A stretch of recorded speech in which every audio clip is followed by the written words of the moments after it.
kembali lagi di kelas metaheuristik ya. Jadi di paruh kedua ini untuk kelas metaheuristik saya akan mengampu setelah paruh pertama bersama Pak Agus ya. Sebelum kita masuk ke materi, mungkin saya sedikit akan menjelaskan, mengingatkan kembali mengenai RPKPS dari kelas metaheuristik ini. Ya, untuk RPKPS ya, dari kelas metaheuristik di sini untuk pengampunya tentunya ada saya ya, dan Pak Agus. Di tahun pertama sudah bersama Pak Agus. Kemudian untuk SO ya, student outcome ataupun juga CPL dari yang dibebankan pada mata kuliah ini adalah D3. Kemudian ada 4 CPMK ya, yang sudah tertulis di dalam RPKPS, teman-teman bisa membaca ya. Kemudian untuk materi pembelajaran di sini kurang lebih kita ada 7 materi pembelajaran, 4 ada sebelum UTS bersama Pak Agus, ada set strategis, kemudian population and trajectory based metaheuristic, kemudian juga evolutionary algorithm dan swarm based algorithm. Jadi ada 7 pertemuan sebelum UTS yang sudah dilaksanakan. Kemudian setelah UTS nanti bersama saya sampai minggu ke-14 kita akan belajar lebih detail lagi ya tentang beberapa metode di metaheuristik yang bisa kita gunakan. Ada simulated annealing, kemudian ada large network access, dan ada multi-objective optimization. 7 pertemuan juga. Kemudian bentuk pembelajarannya kita ada kuliah ya, kuliah normalnya kita ada 100% luring nanti, jadi tidak ada sesi daring. Kemudian metode pembelajaran dari kelas ini adalah case based learning. Nanti di beberapa kasus misalkan pembahasan mengenai simulated annealing kita akan mempelajari penerapan dari metode tersebut untuk kasus-kasus di domain teknik industri. Kemudian mata kuliah ini juga menggunakan project based learning, di mana nanti teman-teman akan ada tugas besar yang sifatnya project. Kalian akan diminta untuk mencari suatu permasalahan di teknik industri, kemudian diformulasikan, kemudian diselesaikan ya dengan metode metaheuristik yang sudah kita pelajari. Untuk akses media pembelajaran kita menggunakan Google Classroom sama seperti yang digunakan oleh Pak Agus, jadi tidak perlu berubah. Kemudian untuk penilaian di sini karena mata kuliah ini bersifat case based learning dan juga project based learning, tentunya akan dititik beratkan kepada tugas besar. Jadi 40% ya, 40% dari penilaian ini akan didapatkan dari tugas besar yang sifatnya nanti tugas kelompok ya. Teman-teman akan dibagi dalam beberapa kelompok untuk menyelesaikan project yang sudah sudah ditentukan sebelumnya. Kemudian ada kuis 10% dan UTS, UAS masing-masing 25%. Beserta juga pembebanan pada masing-masing CPMK, kita punya 4 CPMK. Ada yang mau ditanyakan untuk RPKPS-nya? Kemudian mungkin lebih detail kita ke ya ini untuk referensi utama dan juga referensi tambahan yang kita gunakan. Kemudian lebih detail lagi mungkin ke pembahasan materi pembelajaran di paruh kedua setelah TS nanti. Di pertemuan pertama ini kita akan mempelajari mengenai essence of metaheuristic. Kemudian nanti di pertemuan-pertemuan berikutnya kita akan lebih detail lagi membahas mengenai masing-masing metode di dalam metaheuristic. Oke, ada yang mau ditanyakan untuk RPKPS-nya? Kalau tidak ada, mungkin kita akan masuk ke materi ya. Jadi setelah UTS mungkin kita refreshing tentang apa itu metaheuristik ya. Ya, metaheuristik adalah metode yang kita gunakan untuk optimasi. Salah satu metode yang kita gunakan untuk optimasi, dan optimasi itu sebenarnya selayaknya adalah kita mencari jarum di dalam tumpukan jerami. Jadi problem yang kompleks. Gimana caranya kita cari jarum di dalam tumpukan jerami? Susah kan ya? Susah. Maka di sini ada beberapa pertanyaan ya di dalam menyelesaikan problem optimasi. Yang pertama, bagaimana kita memulainya, kemudian bagaimana kita melakukan proses pencarian, dan juga strategi apa yang paling baik untuk melakukan proses pencarian.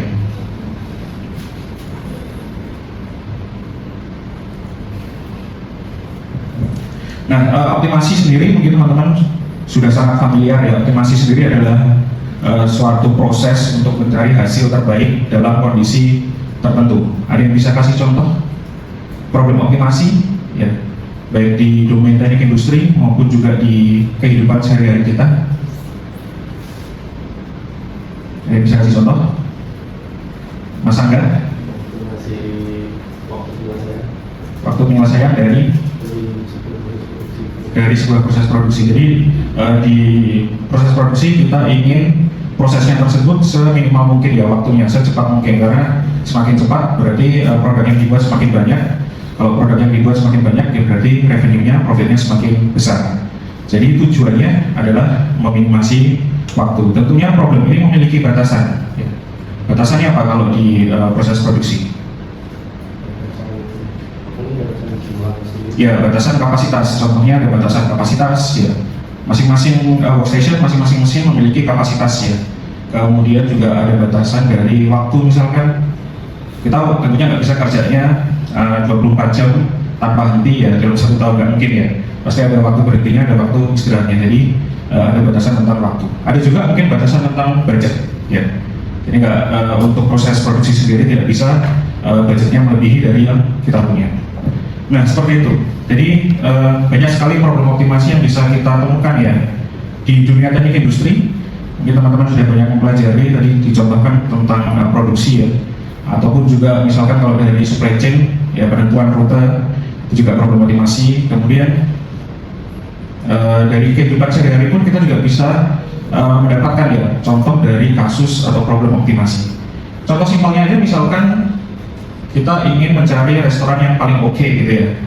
Kita menentukan makan siang nanti di mana ya, restoran yang paling oke. Nah, itu adalah problem optimasi juga. Kita punya tujuannya. Tujuannya apa? Kalau seperti itu kasusnya, kita ingin mencari makanan yang paling enak ya. Tujuannya adalah kepuasan kita ya, memaksimalkan kepuasan kita. Ada batasannya enggak? Ada juga ya. Batasannya apa? Budget ya. Batasan yang pertama budget ya. Yang kedua waktu juga. Kita nggak, yang paling enak ternyata misalkan di Gunung Kidul sana ya, di Wonosari, nggak mungkin ya waktu kita istirahat itu batas ya.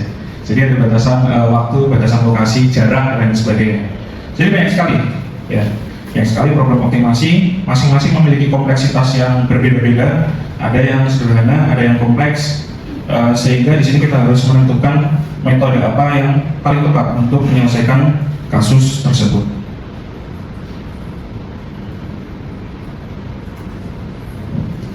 Ya, untuk problem optimasi sendiri dari sisi fungsi tujuan ini bisa kita breakdown menjadi 2 jenis ya. Yang pertama adalah kita memaksimalkan fungsi tujuan tersebut. Contohnya saja, jadi memaksimalkan kepuasannya dalam kita nanti makan siang misalkan. Kemudian contoh lain kalau di dunia teknik industri, memaksimalkan efisiensi dari utilitas workstation misalkan. Kemudian memaksimasi akurasi, memaksimasi profit, performa dan sebagainya. Jadi kita ingin hasilnya itu yang nilainya paling besar, paling maksimal ya. Ada juga kasus yang dimana kita ingin meminimalkan sesuatu, meminimalkan tujuan, fungsi tujuan tersebut. Contohnya tadi yang disampaikan Mas Angga, misalkan kita meminimalkan waktu proses produksi, kemudian meminimalkan biaya, misalkan meminimalkan waste, energy consumption dan sebagainya. Dan di sini problem optimasi biasanya kita modelkan ke dalam bentuk model matematika, di mana ada fungsi tujuan ya. Fungsi tujuan entah itu maximize atau minimize bergantung dari fungsi tujuannya. Di sini kita punya fungsi tujuan F8 ya, yang bisa di breakdown menjadi F1, F2 dan seterusnya sampai Fn, di mana X di sini adalah, ada yang tahu X itu apa?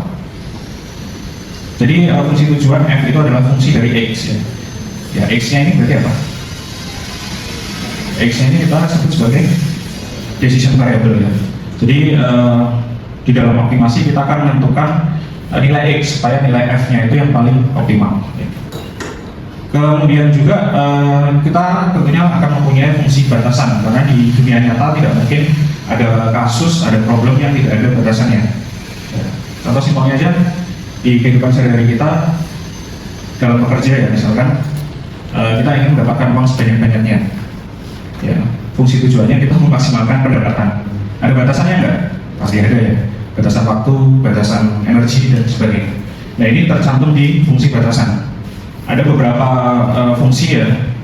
H1 misalkan adalah batasan mengenai kapasitas, H2 batasan mengenai energi, H3 batasan mengenai waktu dan sebagainya. Oke.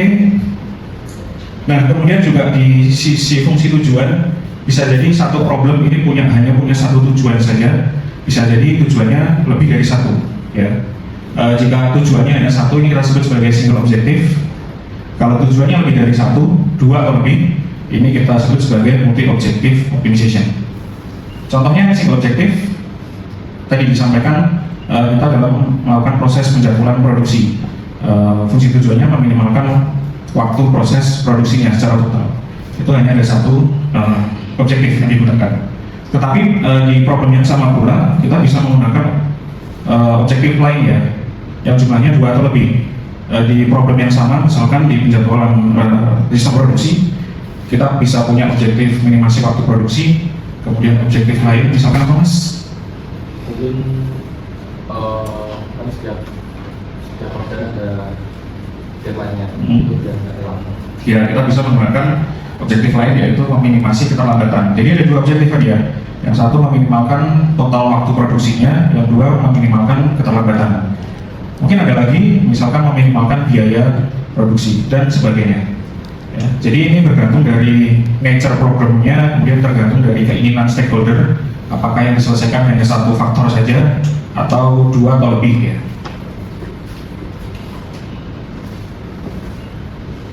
Ya, sampai sini ada yang mau ditanyakan? Ini sekilas flashback mengenai problem optimasi ya. Teman-teman mungkin beberapa sudah familiar di kelas-kelas terdahulu, misalkan di operation research, di kalkulus, dan sebagainya.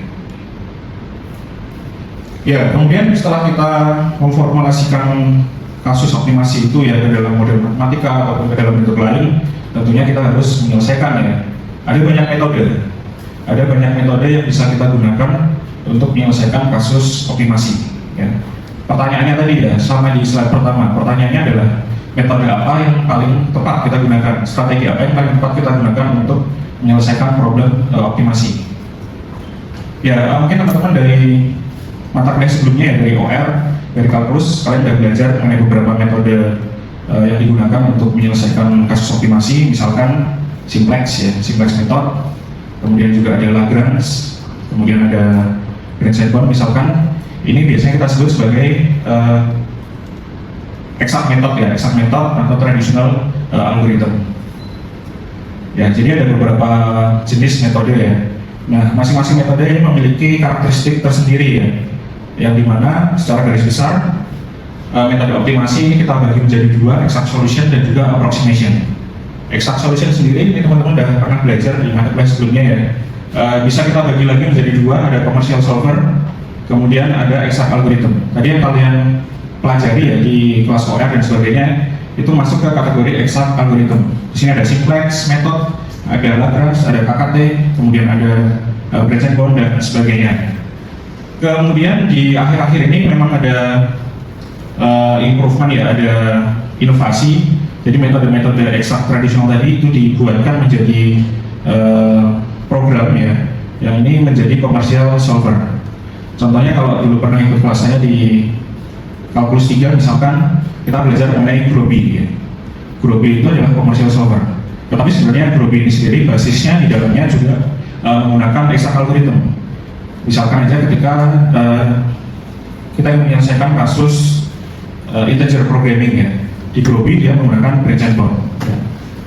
Kemudian ketika menggunakan Groby untuk kasus nonlinear, Groby-nya ini sendiri akan menggunakan barrier method dan sebagainya. Tapi kemudian sisi poin plusnya adalah di Groby kita tidak menghitung sendiri dari awal kan ya. Beda ketika kita pakai simplex method, bikin tabel, kita hitung sendiri dan sebagainya. Tapi di Groby ya kita hanya berdasarkan dari model matematika yang sudah kita buat, kita inputkan nilai-nilai parameter dan juga datanya, kemudian tinggal kita running untuk mendapatkan hasilnya. Ya, kemudian di kategori yang kedua adalah metode aproksimasi ya. Di sini metode aproksimasi bisa kita bagi lagi menjadi dua jenis. Yang pertama adalah heuristik, yang kedua adalah mat heuristik. Metode heuristik ini kita bagi menjadi klasikal dan juga meta heuristik. Ini kelas kita ya, kelas meta heuristik. Nah, pertanyaan saya ya, metode heuristik itu sebenarnya apa ya? Apa bedanya dengan metode exact solution? Kalau metode exact proses penyelesaiannya itu secara analitikal ya, secara analitikal berdasarkan dari model matematika yang sudah kita buat ya. Tapi kalau metode heuristik sebagai apa? Ada yang bisa jawab? Sebenarnya teman-teman di sini sudah pernah ya mempelajari, bahkan di kelas sebelumnya ya sudah pernah mempelajari metode heuristik. Contohnya aja di kelas sistem produksi ya, atau di kelas PPIC. Kalian masih ingat untuk penjadwalan ya? Untuk penjadwalan menggunakan metode apa? Ada yang masih ingat? Ya? MRP bukan untuk penjadwalan sih sebenarnya, tapi untuk apa namanya adjustment dari inventory ya. Untuk penjadwalan simpelnya aja, misalkan kita pakai FIFO ya, first in first out, atau ada lagi contoh lain?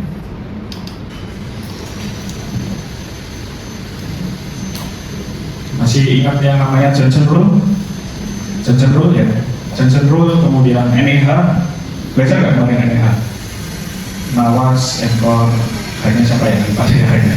NEH, nah Johnson Rule, NEH dan juga misalkan FIFO, longest distance, LPT ya, longest processing time, shortest processing time, itu adalah metode heuristik ya. Yang dimana ketika penyelesaiannya kan kita tidak berdasarkan dari model matematikanya kan ya, tidak secara analitikal. Tetapi di metode heuristik ini kita mencari solusi tadi ya, mencari jarum dalam tumpukan jerami itu secara trial and error ya. Tapi trial and error yang tidak brute force, tidak yang kawur, tapi ada arahnya, ada panduannya ya.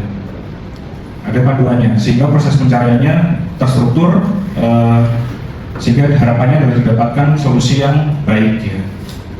Nah, heuristik ini ada dua ya, klasikal tadi yang kita diskusikan ya, metode-metode penjadwalan misalkan Johnson Rule, NEH dan sebagainya itu adalah metode klasikal. Kemudian ada juga metode metaheuristik. Kalian bersama Pak Agus mungkin sudah mempelajari mengenai GA ya, kalau nggak salah, genetic algorithm, dan juga PSO misalkan ya, itu adalah metode metaheuristik. Ada yang tahu bedanya? Metode heuristik klasikal dan juga metode metaheuristik. Ada yang tahu nggak kira-kira bedanya apa?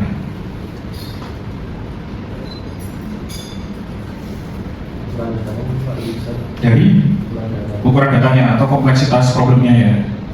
Sebenarnya baik klasikal maupun metaheuristik bisa digunakan untuk ukuran data sebesar apapun ya, untuk kompleksitas dari kecil atau besar ya, jadi tidak membedakan sebenarnya. Tapi yang membedakan adalah dari sisi bagaimana kita mencarinya ya. Jadi sebenarnya perbedaan klasikal heuristik dan metaheuristik ya. Untuk klasikal heuristik proses pencariannya ya itu sudah terkustomisasi berdasarkan dari problemnya. Yang artinya heuristik tersebut itu hanya bisa digunakan untuk kasus optimasi tertentu, misalkan longest processing time ya, itu hanya bisa digunakan untuk penjadwalan ya. Bisa digunakan nggak untuk kasus lain? Misalkan untuk kasus penentuan rute dalam delivery, ya nggak bisa ya. Johnson Rule misalkan, bisa nggak untuk menyelesaikan kasus di supply chain? Nggak bisa, hanya di produksi aja. Jadi secara algoritmanya, proses algoritma dalam proses pencariannya itu spesifik untuk kasus tertentu ya. Entah itu untuk penjadwalan, untuk supply chain, atau untuk kasus yang lainnya. Sedangkan untuk metaheuristik, algoritma pencarian solusinya itu tidak didasarkan dari problemnya ya. Jadi segala bentuk problem itu bisa kita selesaikan dengan metaheuristik, karena memang algoritmanya tidak spesifik didasarkan dari problemnya. Oke. Kemudian untuk aproksimasi yang kedua ada mataheuristik ya, ini kan sebenarnya gabungan dari eksak dan juga heuristik. Ya, kemudian komponen dari metaheuristik ya, ataupun juga metode optimasi secara overall, di sini tentunya ada algoritma ya. Algoritma di sini adalah cara untuk mencari solusi ya. Atau di sisi lain adalah bagaimana kita memodifikasi solusi. Ya, memodifikasi solusi supaya kita menemukan solusi yang lebih baik. Contohnya ya di GA ya, di dalam genetic algorithm, di sisi algorithm itu ada yang namanya crossover dan mutasi. Jadi crossover dan mutasi memang digunakan untuk mengubah solusi supaya nanti solusi barunya ini bisa lebih baik dibandingkan dengan solusi lama. Kemudian di fase berikutnya ada handling constraint. Sekali lagi, problem optimasi itu sudah pasti punya fungsi batasan, ya. Sehingga harapannya adalah solusi baru yang dihasilkan ya oleh algoritma tersebut itu solusi yang visible, solusi yang bisa diterapkan di dunia nyata yang tidak melanggar batasan apapun.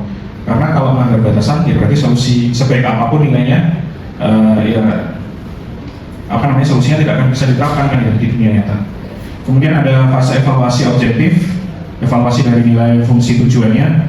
Kemudian setelah itu kita membandingkan solusi yang baru dengan solusi yang lama, apakah lebih baik atau kan lebih buruk. Kalau lebih baik kita terima, kita gunakan nanti untuk iterasi berikutnya. Kalau lebih jelek ya kita tolak. Nah, ini secara definisi formal dari meta heuristik ya. Saya jelaskan aja keywordnya di sini ada iteratif. Jadi untuk meta heuristik itu prosesnya secara iteratif. Kemudian ada subordinate heuristik, artinya ada beberapa komponen algoritma yang ada di dalam meta heuristik ya untuk proses perubahan solusi. Contohnya di GA itu ada crossover, ada mutasi. Nah, crossover dan mutasi ini adalah subordinate heuristik. Kemudian kata kunci yang ketiga adalah eksplorasi dan eksploitasi. Ini penting ya, nanti kita bahas. Kemudian ada near optimal solution. Oke. Nah, ini beberapa contoh metode meta heuristik yang ada ya, yang bisa kita gunakan. Sebenarnya jumlahnya sangat banyak, hampir mungkin lebih dari ratusan ya, lebih dari 100. Tapi secara garis besar bisa kita kategorikan jadi 4 kategori. Ada evolutionary algorithm yang inspirasinya adalah dari proses evolusi, contohnya GA ya, yang paling terkenal. Kemudian ada physics based algorithm yang ini diinspirasi oleh fenomena alam. Contohnya simulated annealing ya. Simulated annealing ini terinspirasi oleh proses annealing di metalurgi ya. Jadi logam itu dipanaskan, kemudian setelah itu nanti diturunkan suhunya, seperti itu. Kemudian ada swarm based algorithm, ini terinspirasi dari behavior dari kawanan atau kumpulan. Contohnya ada ant colony ya, ant colony optimization ACO, ini inspirasinya dari behavior semut dalam mencari makan kemudian pulang kembali ke sarangnya. Ada grey wolf, itu inspirasinya dari serigala ya, kawanan serigala ketika memburu mangsanya dan sebagainya. Kemudian kategori keempat ada other algorithm, ini yang tidak terinspirasi dari ketiga faktor tadi ya. Jadi inspirasinya lainnya. Oke, kemudian tipe dari optimisasi juga mempengaruhi dari jenis meta heuristiknya. Untuk problem optimasi ini kita bagi menjadi dua, ada discrete dan continuous. Ada yang masih ingat? Atau ada yang bisa kasih contoh? Discrete problem dan continuous problem.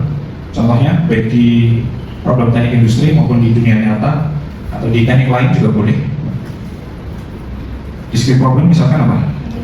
Ya? Antrian apa ini Pak? Discrete atau continuous? Kenapa discrete? Ya, jadi sebenarnya discrete atau continuous itu didasarkan dari decision variabelnya. Ya, kalau decision variabelnya itu bentuknya integer, dia adalah sifatnya discrete problem. Contohnya tadi antrian itu mungkin kalau dari sisi parameter ya waktunya kan continuous ya. Tapi dari sisi decision variabelnya itu kan adalah unit ataupun juga orang yang ngantri. Kalau orang ya berarti dia discrete kan ya. Kalau continuous ada yang bisa kasih contoh? Kalau dari kayak suhu gitu kan? Suhu ya. Suhu, misalkan decision variabelnya adalah temperatur, ya, temperatur ini sifatnya continuous ya, maka dia masuk ke continuous optimization. Contohnya adalah kita misalkan problemnya adalah kita mau baking roti ya, baking roti. Decision variabelnya salah satunya adalah temperatur dari oven ya. Nah, temperatur dari oven ini sifatnya continuous sehingga dia problemnya masuk ke continuous optimization. Ini ada beberapa contoh metode meta heuristik yang bisa kita gunakan untuk discrete problem ataupun juga continuous problem. Kemudian dari tipe meta heuristiknya ada trajectory dan juga ada population ya. Trajectory ini ketika solusi yang dihasilkan dalam satu iterasi itu sifatnya hanya satu ya, hanya ada satu solusi.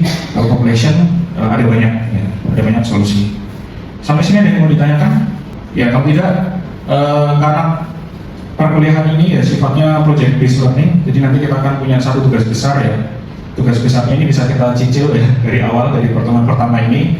Nah, di pertemuan pertama ini tas satu dari penyelesaian tugas besar adalah tolong teman-teman mencari suatu problem ya di dunia teknik industri, di domain teknik industri, problem optimasi.